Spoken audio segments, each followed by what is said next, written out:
வணக்க மக்களே, இந்த காணொலியில் இதுவரை நீங்கள் அதிகம் கேள்விப்படாத, அதிகம் பயணம் பண்ணிடாத ஒரு மலைப்பகுதிக்கு தான் போக போகிறோம். போகும் பாதையில் தொடர்ச்சியான வளைவுகளும் அதிகமான கொண்டை ஊசி வளைவுகள் தாங்க இருக்கும். நம்ம போகிற மலைப்பகுதியில் காப்பி, ஏலக்காய், மிளகு, சௌச்சௌ தோட்டங்கள் நிறைஞ்சு காணப்படுங்க.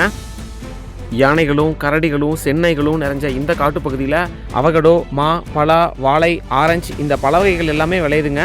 மிகவும் குறுகலான, செங்குத்தான, ஆபத்தான சாலையில் நாம் இன்றைக்கி பயணம் செய்ய போகிறோங்க. உள்ளூர் மக்களால் செல்லமாக குட்டி சுவிட்சர்லாந்துன்னு அழைக்கப்படுற இந்த மலைப்பகுதி எங்கே இருக்குது, எப்படி போகணும் அப்படிங்கிற தகவல்களை இந்த காணொலியில் நாம் பார்க்கலாம். காணொலியில் ஏதாவது தவறுதலாக சொல்லப்பட்டிருந்தாலோ, இந்த காணொலி உங்களுக்கு பிடிக்கல அப்படின்னாலோ தயவுசெய்து மன்னிச்சிடுங்க. காணொலியை தவிர்த்துட்டு போகாமல் முழுவதுமாக பாருங்கள். வாங்க காணொலிக்குள்ளே போகலாம்.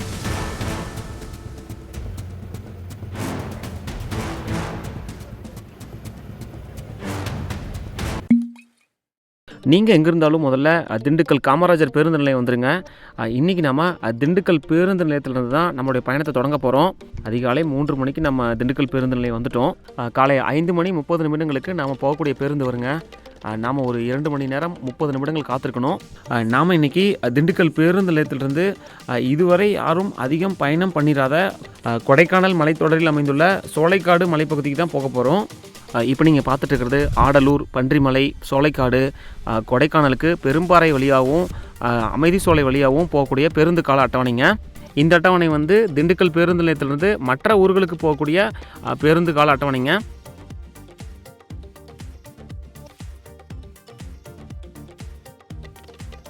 சரியாக 4 மணி 30 நிமிடங்களுக்கு ஒரு பேருந்து வந்திருக்குங்க.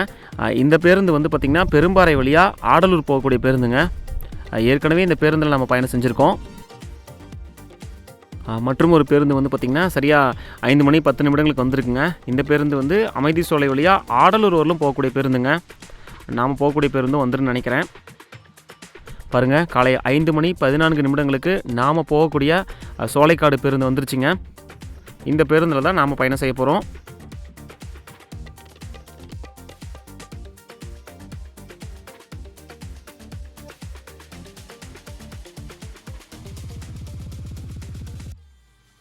இந்த அண்ணா கூட தான் நம்ம பேசிகிட்டு இருந்தோம். இவரும் இந்த மலைப்பகுதியை சேர்ந்தவர் தான். அண்ணா போயிட்டுருங்கண்ணா, பார்க்கலாம். இப்போ நம்ம போய் பேருந்தில் ஏறிக்கலாம் வாங்க.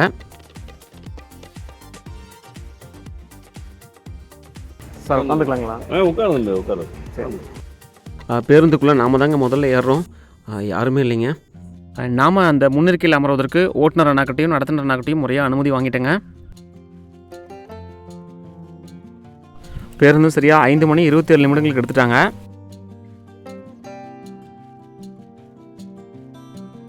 திண்டுக்கல் பேருந்து நிலையத்திலிருந்து பேருந்து போகக்கூடிய வழி அப்படின்னு பார்த்தீங்கன்னா செம்பட்டி, தருமத்துப்பட்டி, அமைதி சோலை, பன்றிமலை, ஆடலூர், இறுதியாக வந்து சோலைக்காடு போகுங்க.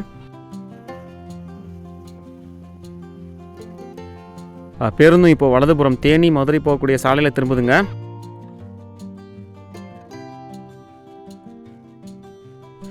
பயணச்சீட்டு எடுத்தாச்சுங்க. பயண கட்டணமாக திண்டுக்கல் பேருந்து நிலையத்திலிருந்து சோலைக்காட்டுக்கு 41 ரூபாய் வந்து வாங்குறாங்க.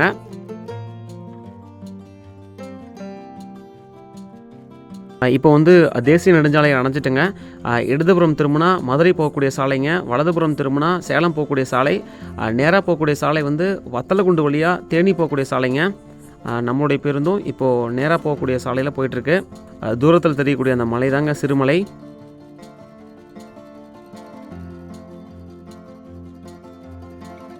இப்போ வந்து செம்பட்டி பேருந்து நிலையம் பக்கமாக வந்துட்டுங்க. பாருங்கள், இடதுபுறம் போகக்கூடிய இந்த சாலையில் போய் செம்பட்டி பேருந்து நிலையத்துக்குள்ளே நம்ம பேருந்து போகுது.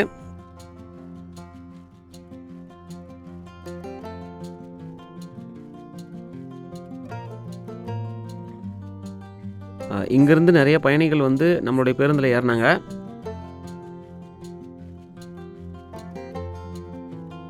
செம்பட்டி பேருந்து நிலையத்திலிருந்து திரும்பவும் நம்ம வந்த சாலையிலேயே கொஞ்சம் தூரம் பேருந்து போய் இடதுபுறம் போகக்கூடிய ஒட்டஞ்சத்திரம் பழனி சாலையில் நம்மளுடைய பேருந்து வளைஞ்சிருச்சுங்க. சாலையோட இடதுபுறத்தில் பாருங்கள், தூரத்தில் இந்த மலைத்தொடர்கள்லாம் தெரிய ஆரம்பிச்சிருச்சுங்க.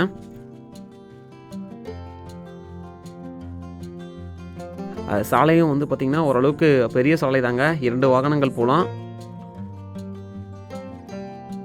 செம்பட்டியிலேருந்து ஒட்டச்சத்திரம் வழியாக பழனி போகக்கூடிய பிரதான சாலையே இந்த சாலை தாங்க.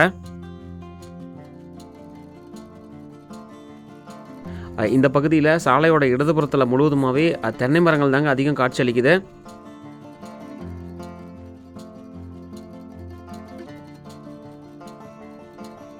இப்போ வந்துருக்கக்கூடிய இந்த ஊரோட பேர் தர்மத்துப்பட்டிங்க. இந்த இடம் தாங்க பெரிய ஊர். இங்கேருந்து இடதுபுறம் திரும்பி அமைதி சோலை வழியாக நம்ம பன்றிமலைக்கும் ஆடலூருக்கும் இறுதியாக சோலைக்காட்டுக்கும் போக போகிறோம். பேருந்தும் இப்போ இடதுபுறம் திரும்புதுங்க. இங்கே ஒரு 20 நிமிடங்கள் பேருந்து நிற்குன்னு சொல்லி சொன்னாங்க. நேரம் சரியாக 6 மணி ஆகுதுங்க. மலைக்கு போகக்கூடிய நிறைய மக்கள் வந்து இங்கே தாங்க நம்ம பேருந்தில் ஏறினாங்க. பேருந்தும் சரியாக 6 மணி 20 நிமிடங்களுக்கு கிளம்பிருச்சுங்க.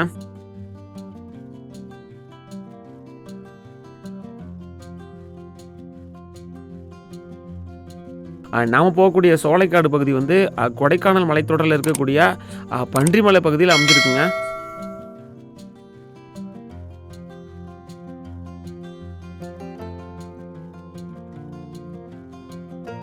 திண்டுக்கல் பேருந்து நிலையத்திலிருந்து சோலைக்காடு பகுதிக்கு ஏறக்குறைய 45 கிலோமீட்டர் தூரங்க.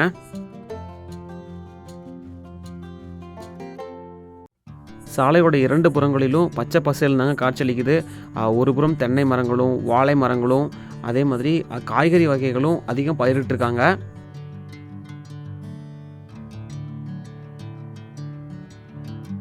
இந்த பகுதி முழுவதுமாகவே சாலையோட 2 புறங்களிலும் தென்னை மரங்கள் தாங்க அதிகம் காட்சியளிக்குது.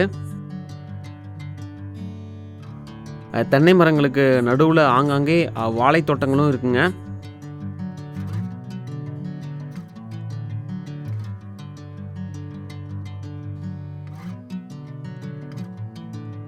நாம் பயணம் செய்கிறது காலை நேரம் அப்படிங்கிறதுனால இந்த பகுதி முழுவதுமாகவே குழு குழுன்னு இருக்குங்க.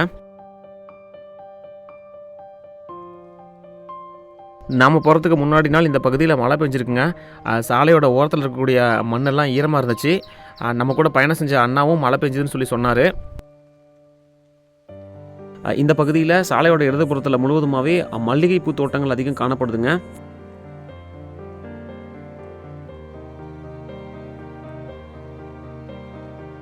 சாலையோட 2 புறங்களிலுமே இந்த அழகான மரங்கள் தாங்க காட்சியளிக்குது. நாம் போகிற இந்த சோலைக்காடு பகுதிக்கு இதுவரையிலும் யாரும் பேருந்தில் காணொலி எடுத்து போட்டது கிடையாதுங்க. நாம் தான் முதல்ல காணொலி எடுத்து போடுறோம்.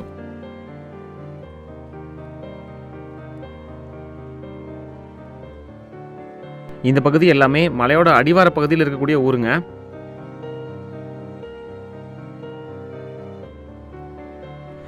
இப்போ நம்ம வன சோதனை சாவடிக்கிட்ட வந்துட்டோங்க. இதுதாங்க தர்மத்துப்பட்டி வன சோதனை சாவடி.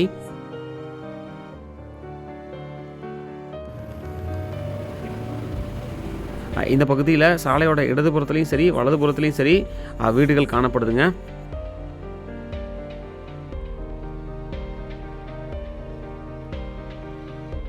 நம்ம முன்னாடி தெரியக்கூடிய இந்த மலையை பாருங்கள்.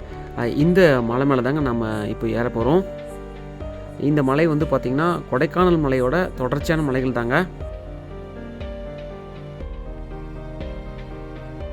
தர்மத்துப்பட்டியில் காலை 6 மணிக்கு நம்ம பேருந்துக்கு முன்னாடி ஒரு பேருந்து போச்சு பார்த்திங்களா, அந்த பேருந்து தாங்க இது. மலையோட அடிவார பகுதி வரலும் வருதுங்க.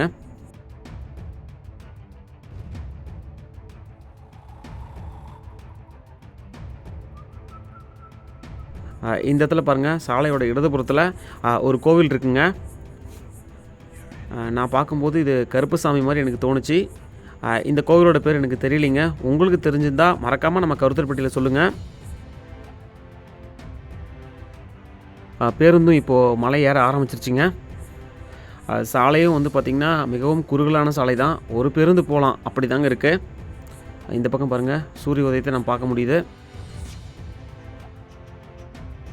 ஆங்கங்கே பலகைகளில் வந்து பார்த்திங்கன்னா தொடர்ச்சியான எஸ்ஓடி வளைவுகள்னு சொல்லிட்டு எழுதப்பட்டிருக்குங்க.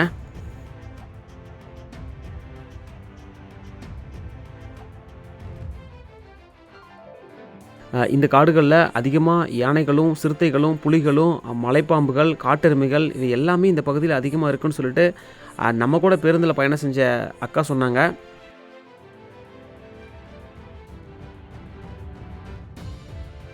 நாம் சாலையில் பயணம் செஞ்சு ஓரளவுக்கு பாதி மலை பக்கமாக வந்துட்டேங்க. இது வரலுமே நம்ம எந்த ஒரு வாகனத்தையுமே இந்த சாலையில் பார்க்கலைங்க.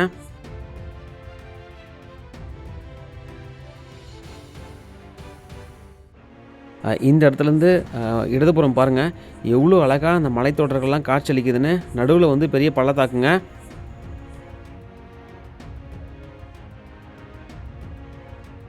சாலையோட இடதுபுறம் வந்து பெரிய பள்ளங்க. அதனால் இந்த இடதுபுறம் முழுவதுமாகவே இந்த சுழலும் ரப்பர் தடுப்புகள் வச்சுருக்காங்க.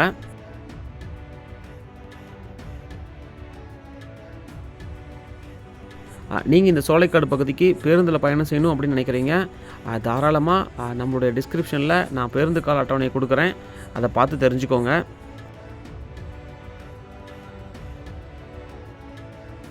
சாலையோட ஓரத்தில் இருக்கக்கூடிய பாறைகள்லேயும் கற்கள் மேலேயும் வெள்ளை நிற வர்ணம் பூசியிருக்காங்க.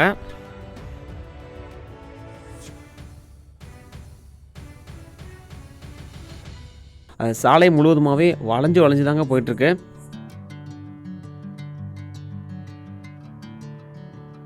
நம்ம கூட பேருந்தில் பயணம் செஞ்ச அக்காட்ட கேட்கக்குள்ள இந்த பகுதியில் தான் யானைகளோட நடமாட்டம் அதிகமாக இருக்கும் அப்படின்னு சொன்னாங்க. பெரும்பாறை சாலையில் கூட அதிகமான யானைகள் நீங்கள் பார்க்க முடியாது. ஆனால் இந்த சாலையில் அடிக்கடி யானைகளை நீங்கள் பார்க்க முடியும் அப்படிங்கிற ஒரு தகவலை நமக்கு சொன்னாங்க.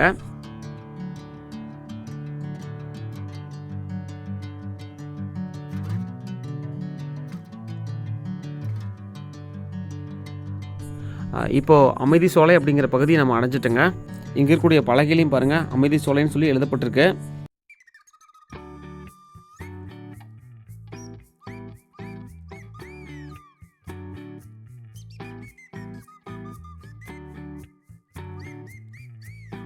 நாம் போகிற இந்த சோலைக்காடு பகுதியில் எப்பயுமே கொடைக்கானலில் இருக்கிற மாதிரியான குளிர்ச்சியான காலநிலை தாங்க நிலவுமா.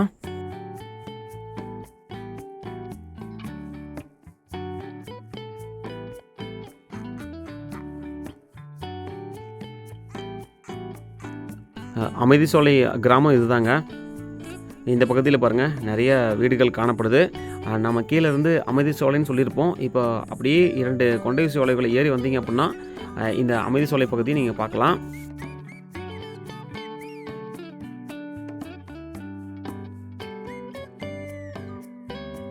மலையோட ஒரு ஓரத்தில் தாங்க சாலை போயிட்டுருக்கு.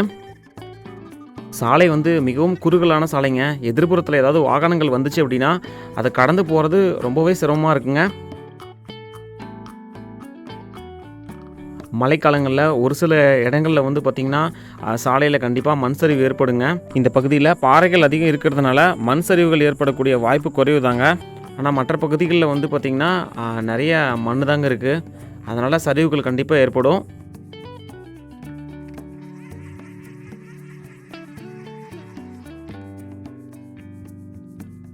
நாம் ஒரு மலையில் பயணம் செஞ்சிட்ருக்கக்குள்ள நமக்கு எதிர்ப்புறத்தில் பாருங்கள் இந்த மலையிலேருந்து தொடர்ச்சியாக போகக்கூடிய அந்த மலைகள்லாம் எவ்வளோ அழகாக காட்சி அளிக்குதுன்னு.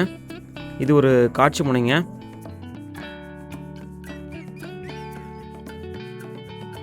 இந்த சாலை வழியாக 2 பேருந்துகள் மேலே போகுதுங்க.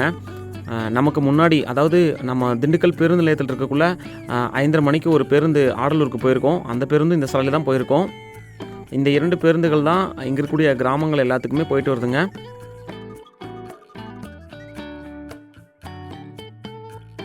மொத்தமாக இந்த சாலையில் போகும்போது 43 கொண்டை ஊசி வளைவுகள் இருக்குங்க. இந்த 43 கொண்டை ஊசி வளைவுகளும் கீழே இருந்து நம்ம ஆடலூர் பன்றிமலை வழியாக கொடைக்கானல் போகிற வரலுமே இருக்கக்கூடிய மொத்த கொண்டை ஊசி வளைவுகள்னு சொல்லி சொன்னாங்க. அது பற்றிய தகவல்கள் எனக்கு தெரியலைங்க. உங்களுக்கு தெரிஞ்சிருந்தால் மறக்காமல் நம்ம கருத்துரை பெட்டியில் சொல்லுங்கள். நீங்கள் இந்த சாலையில் பயணம் செய்கிற மாதிரி இருந்தால் மிகவும் கவனமாக வாங்க. ஏன்னா சாலை மிகவும் குறுகலான சாலை அப்படிங்கிறதுனால கொஞ்சம் கவனமாக தாங்க போகணும்.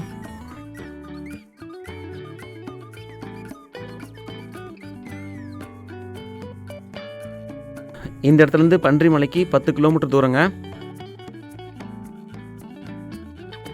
இந்த சாலையில் பயணம் செய்யும்போது நிறைய இடங்களில் ஆபத்தான வளைவு, ஆழமான பள்ளத்தாக்கு, இந்த மாதிரியான வாசகங்கள் எழுதிய பலகைகள் வந்து நிறைய வைக்கப்பட்டிருக்குங்க. இந்த மலையும் கொடைக்கானல் மலையோட தொடர்ச்சி தாங்க. சாலையும் ஒரு சில இடங்களில் பாறைகளுக்கு அடியில் வந்து போகிற மாதிரியே இருந்துச்சுங்க.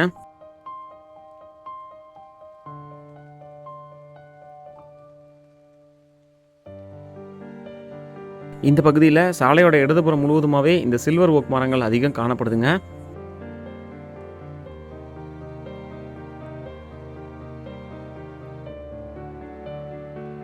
இப்போ வந்திருக்கக்கூடிய இந்த இடத்தோட பேர் தோணிமலை பிரிவுங்க.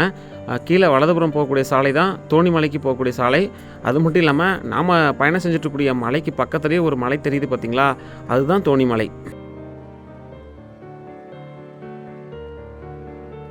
உண்மையாலுமே இந்த சாலையில் பேருந்து இயக்கிற நம்ம ஓட்டுநர் அண்ணாவையும் நடத்துனர் அண்ணாவையும் நம்ம பாராட்டியே ஆகணுங்க. ஏன்னா ரொம்ப குறுகலான ஆபத்தான சாலைங்க. இந்த சாலையில் மிக மிக கவனமாக பேருந்தை இயக்கினாங்க. இந்த பகுதி முழுவதுமாகவே இந்த சில்வர் ஓக் மரங்களுக்கு மேலே வந்து பார்த்திங்கன்னா இந்த மிளகு செடிகள் தான் வந்து அதிகம் காணப்படுதுங்க. இந்த பக்கம் கீழே பெரிய பள்ளம் அப்படிங்கிறதுனால அந்த சுள்ளும் ரப்பர் தடுப்புகள் வந்து பொருத்தியிருக்காங்க. இந்த பகுதியில் சாலையோட இடதுபுறத்தில் ஒரு சில வீடுகள் காணப்படுதுங்க.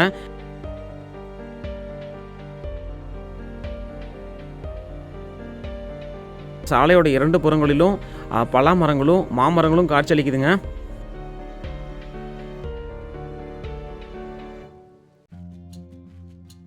நம்ம மலைக்கு மேலே ஏற ஏற முழுவதுமாக பசுமையாக தாங்க காட்சியளிக்குது.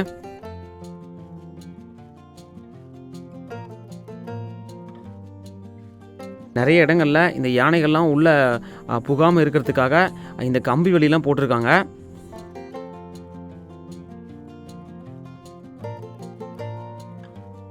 இந்த இடத்துலேருந்து கொடைக்கானலுக்கு 72 கிலோமீட்டர் தூரங்க. இங்கே இருக்கக்கூடிய பலகையிலையும் அதுதாங்க எழுதியிருக்கு.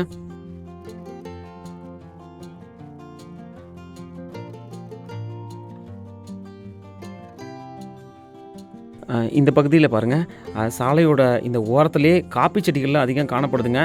முன்னாடி காப்பி செடிகள்லாம் இல்லை. இந்த பகுதியில் நம்ம உள்ளே வர வர காப்பி செடிகள் அதிகம் காணப்படுதுங்க.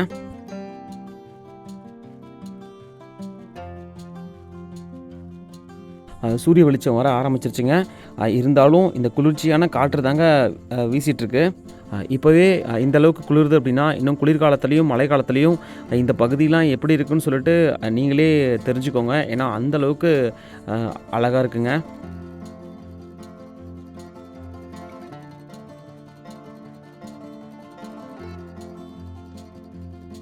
இந்த சாலையில் போகும்போது ரொம்ப ரொம்ப கவனமாக போகணும்னு சொன்னாங்க. அதுக்கு என்ன காரணம் அப்படின்னா, யானைகள் எந்த இடத்துல வேணாலும் இருக்கும் அப்படிங்கிற ஒரு தகவலை நம்ம கூட இருந்த அண்ணா சொல்லியிருந்தார்.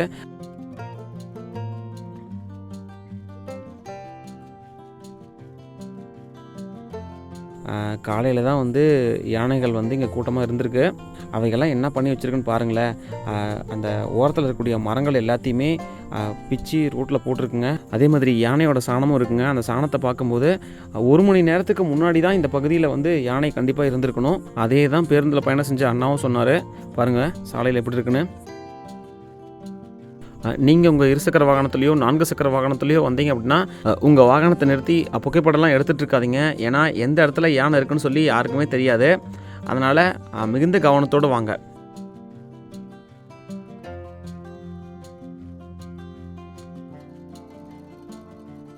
இங்கே பாருங்கள், இந்த இடத்துல சாலையோட வலதுபுறத்தில் பாருங்கள், யானைகள் நடமாடும் பகுதி அப்படின்னு சொல்லிட்டு இந்த பலகையில் பெருசாக வச்சுருக்காங்க. இதை பார்த்தே தெரிஞ்சுக்கலாம் இந்த இடத்துல வந்து யானைகளோட நடமாட்டம் எப்படி இருக்குன்னு.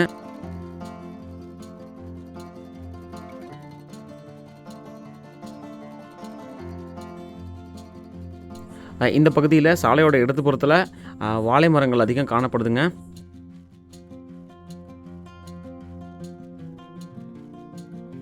நீங்கள் கொடைக்கானலுக்கு போகிறீங்க அப்படின்னா இந்த அமைதி சோலை வழியாக பயணம் செஞ்சு பாருங்கள்.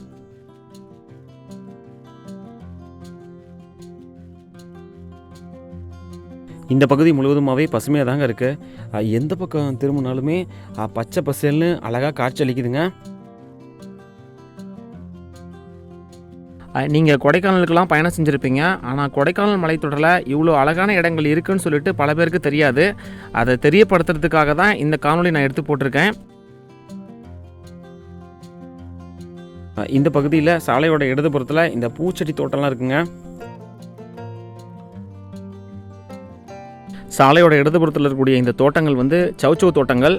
எவ்வளோ அழகாக பசுமையாக பச்சை பசேல்னு காட்சியளிக்குதுன்னு பாருங்கள்.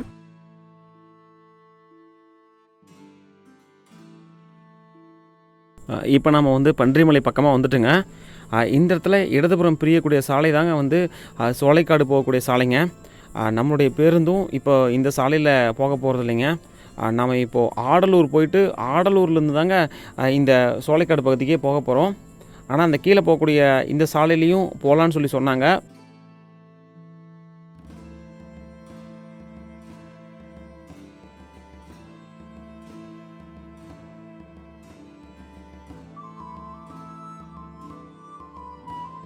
இதுதாங்க பன்றிமலை பேருந்து நிறுத்தம். நான் பன்றிமலை வர்றது இது 3வது முறைங்க. ஏற்கனவே 2 முறை வந்திருக்கேன்.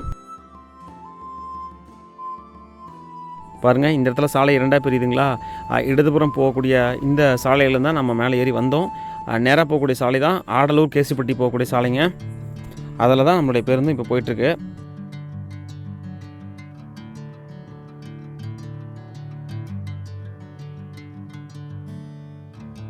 இந்த பகுதியை பாருங்கள், சாலையோட 2 புறங்களிலும் இந்த அடர்த்தியான மரங்கள் தாங்க அதிகம் காணப்படுது. பன்றிமலைக்கு நீங்கள் திண்டுக்கல்லேருந்து சித்திரேவு, பெரும்பாறை, கேசிப்பட்டி, ஆடலூர் இந்த வழியாகவும் வரலாங்க. இப்போ நாம் வந்த சாலை வந்து பார்த்திங்கன்னா தர்மத்துப்பட்டி அமைதி சோலை வழியாக வரக்கூடிய சாலைங்க. இடதுபுறம் இருக்கக்கூடிய இந்த பள்ளத்தாக்கில் தாங்க சோலைக்காடு பகுதி அமைஞ்சிருக்கு. இப்போ நீங்கள் பார்த்துட்டு இருக்கிறது ஆடலூர் இருக்கக்கூடிய அரசு ஆரம்ப சுகாதார நிலையங்க.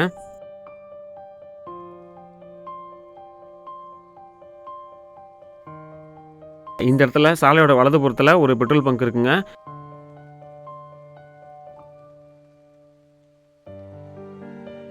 ஒரு சில இடங்களில் வெற்றிலை கொடிகளும் மரத்து மேலே படர்ந்துருக்குங்க.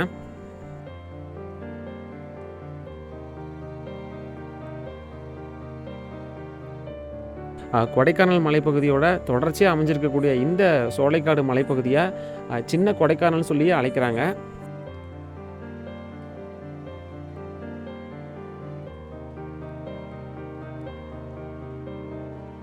இந்த பகுதி முழுவதுமாகவே பச்சை பசேல்னு அழகாக காட்சி அளிக்குதுங்க. மலையேறி வரக்கூடிய அந்த கொண்டை ஊசி வளைவுகளை விட இந்த கிராமங்களுக்குள்ளே நம்ம பயணம் செய்யும்போது வரக்கூடிய சாலை வந்து மிகவும் குறுகலாகவும் அதே நேரத்தில் பயமுறுத்துகிற மாதிரியும் அமைஞ்சிருந்துச்சிங்க. ஏன்னா தொடர்ச்சியான இந்த எஸ்வடிஓ வளைவுகள் தாங்க அதிகம் இருந்துச்சு.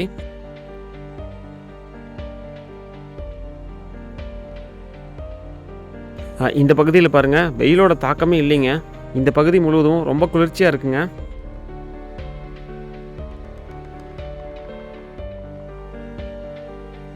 இப்போ ஆடலூர் அப்படிங்கிற பகுதிக்கு வந்துட்டுங்க. இந்த ஆடலூர் அப்படிங்கிறதும் பெரிய ஊருங்க. ஏற்கனவே இந்த பகுதியில் நம்ம வந்து காணொலி எடுத்து போட்டிருப்போம். இந்த வழியாக தான் திரும்பவும் நம்ம பேருந்து போகுது. இங்கே ஒரு 5 நிமிடங்கள் பேருந்து நிற்குன்னு சொல்லி சொன்னாங்க.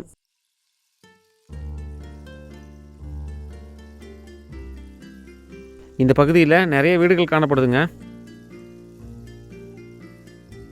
நாம் இரவு முழுவதும் பயணம் செஞ்சு வந்ததுனால தலை ரொம்ப வலிக்கிற மாதிரி இருந்துச்சுங்க. அதனால் போய் ஒரு தேநீர் அருந்தி விட்டு வரலான்னு சொல்லிட்டு நாம் வந்தோம். நம்ம வந்த கடையோட பேர் பொன்ராம் ஹோட்டல்னு சொல்லி வெளியே போட்டுருந்துச்சிங்க. இந்த உணவகத்தில் தேநீர், கார வடை, மெதுவடை, இட்லி, தோசை இது எல்லாமே கிடைக்குங்க. நாம் ஒரு தேநீரையும் 2 வடையும் வாங்கி சாப்பிட்லான்னு சொல்லிட்டு அந்த அக்காட்ட சொன்னோம். உள்ளே எல்லாம் உட்காந்து சாப்பிட்டுருக்காங்க. அண்ணா எடுத்துங்கண்ணா.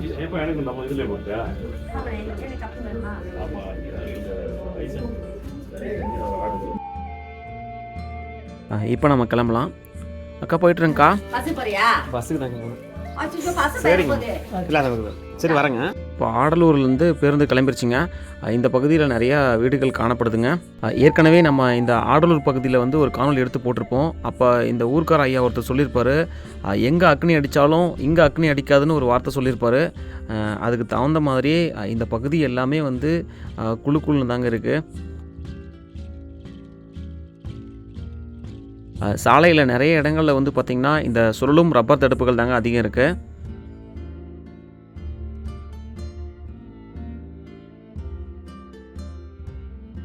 பாருங்கள், சாலையோட இடதுபுறத்தில் அபாயகரமான வளைவு, கவனமாக செல்லவும் அப்படிங்கிற வாசகம் எழுதப்பட்டிருக்கு. அதே மாதிரி இந்த சுருளும் ரப்பர் தடுப்புகளும் இந்த சாலை முழுவதுமாகவே நிறைய இடங்களில் இருக்குங்க. சாலையோட இடதுபுறத்தில் முழுவதுமாகவே பூச்செடிகள் தாங்க அதிகம் காணப்படுது.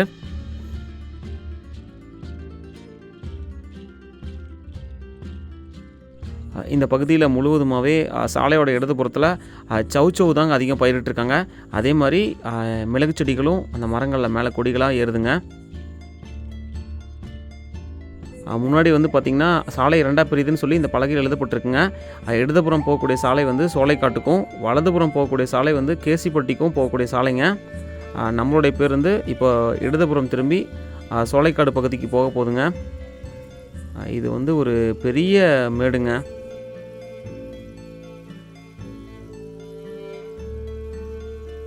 சாலையும் மிகவும் குறுகிய சாலைங்க.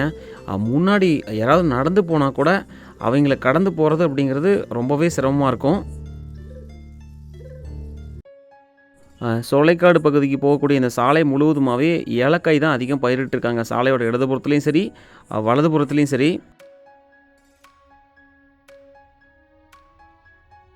இந்த பகுதி முழுவதுமாகவே மழை வர மாதிரி தாங்க வந்து வானம் இருட்டிகிட்டு இருந்துச்சு.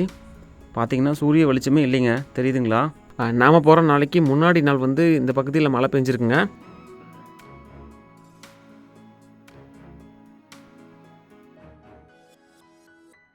நாம் போயிட்டுருக்கக்கூடிய இந்த சோலைக்காடு பகுதி வந்து பார்த்திங்கன்னா அந்த பன்றிமலை, ஆடலூர் இதெல்லாம் அமைஞ்சிருக்கக்கூடிய மலைக்கு பக்கத்தில் இருக்கக்கூடிய ஒரு மலை மேலே தாங்க அமைஞ்சிருக்கு. நடுவில் ஒரு பெரிய பள்ளத்தாக்கா இருக்குங்க.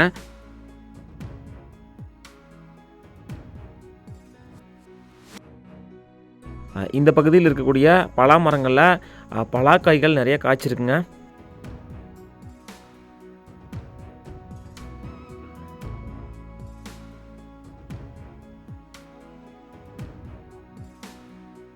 இந்த பகுதிகளில் மேலே இருக்கக்கூடிய பாறைகளுக்கு மேலே கல்தட்டைகள் நிறைய காணப்படுதுங்க.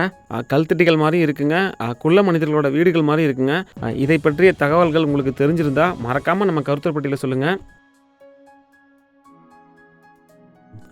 இந்த பகுதிகளில் வரும்போது எவ்வளோ வெப்பநிலை இருக்குதுன்னு சொல்லிட்டு நம்முடைய கைபேசியில் பார்க்கும்போது 19 டிகிரி செல்சியஸ் வந்து வெப்பநிலை காமிச்சிதுங்க.